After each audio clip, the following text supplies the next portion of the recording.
obviously, it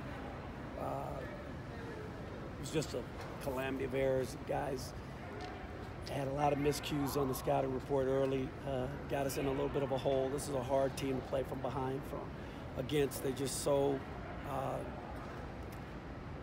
calculated and you know, like surgical with their offense, and they're disciplined bunch of guys that, even though they're young, I mean, they have a military mindset, and they're very disciplined, and we tried to heat them up. We tried to do a lot of different things to climb and claw back in the game, but it wasn't our night for that to happen. So, you know, we've been down at the half before, and so I was still hopeful that we'd come back and maybe give ourselves a chance to, you know, fight it out in the last 3 or 4 minutes. But they just played phenomenal. I mean, they made shots 45% from the three-point line, 85 from the free throw line, almost 60% from the field, and you know, we saw the best that Air Force has to offer tonight, and we were not experienced enough, and did not handle the crowd, did not handle the physicality either inside. I thought they really took it to us from a physical standpoint inside, and one of the few games I think we got out rebounded, right? I'm sure we did. Yeah, by 4. So that was the first time we've ever been out rebounded, I think, all season. So, and that was indicative of the physical play that they were just more physical than we were today. And so, you know, I got to give them credit. Dave is getting his team better and better and better. So we saw the best that they had to offer. So what we'll do is just get back to work. We'll get back tomorrow and hop back on a horse and get ready for Saturday. We're still in good shape statistically, and standings, I should say. But we got a lot of challenges in front of us, so we got to continue to improve and get better. Amori said that when you guys couldn't get multiple stops in a row, that he thought the team kind of got down and they let it affect their play. Did you kind of get that sense? And is there anything you can do? I don't know if I'd agree with them. I thought we kept fighting. They were just better. They executed. They handled the pressure. They made shots.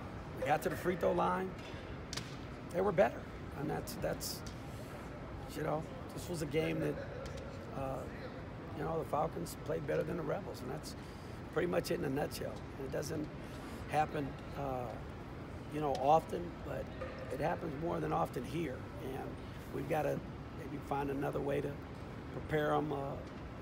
I kind of rested them so they had legs and was a little bit more cerebral with the preparation, but that probably wasn't the way to go. And we'll always, hindsight's 20/20 on how you prepare. So, but until you watch the film, you kind of got to hold your judgment for all the X and O stuff.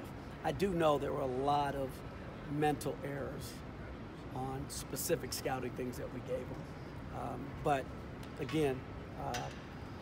That's to be determined how many when I get a chance to look at the film. Knowing that you were going into this game without Ibaka and John, did you switch anything up defensively or tweak anything? We tried, yeah, we did. We honestly, we had done a lot more switching than we normally do, and that didn't work out too well for us because we couldn't communicate it on the floor. We did in practice and the shoot-arounds, but they couldn't even hear themselves. Barking out the screens and barking out the switches, and so the crowd really affected the game tonight. It's rare that I say that at Air Force, but they had a great crowd, man, and you got to give their students, their fans, their program, and their players and their coaches. You got to give them all the credit. They did a fantastic job. They just beat us. Thank you. I was going to say, was this the first game where you really felt the effect of being down so many bigs, especially against Swamp? Today, yeah. Today, I was hopeful, and Nick played great, and he gave us good energy, and we got some good minutes from different guys, but the length not having the length was really hurt us tonight, so we got to get him back healthy soon, and we got to find ways to battle and win without him. All right, guys. What did you think was the issue for you guys defensively tonight? They ran a lot of stuff, had a lot of counters for every time we tried to get a stop. Really couldn't just get a lot of stops in a row, which made it hard for us. Kept trading buckets, and ultimately that's what led to their leads. when you said you couldn't get more than a couple stops in a row, does that get frustrated? Did you feel you guys getting frustrated that you couldn't get stops? And do you think that affected you? I definitely think it lingers in just a little bit. Guys get a little down. You want to get that stop, and those threes they really hurt, and they hit a lot of those threes tonight. And I think we could have did a better job, just communicating. But this arena was loud, so it is what it is. When you get down by that double digits midway through the first, does it feel like you always almost have to revert to shooting more threes like you guys did tonight to kind of get back in that if you're not doing things defensively? I think we just took really what the defense gave us, not really, looking to settle for threes. But the threes really did help us get back in the game. I think at one point we probably cut it close to 10. Unfortunately, we weren't able to pull out the game. What coming off you guys were 3-0 coming into this game, first league loss. Just what's the mood of the team after this game? You just got to keep going. It's just one game. Got San Jose at the house. So we want to bounce back. See if we get on another run and run off 3 or 4 in the games in a row. Thank you. Yep, no problem. Thanks, Mark. Appreciate it.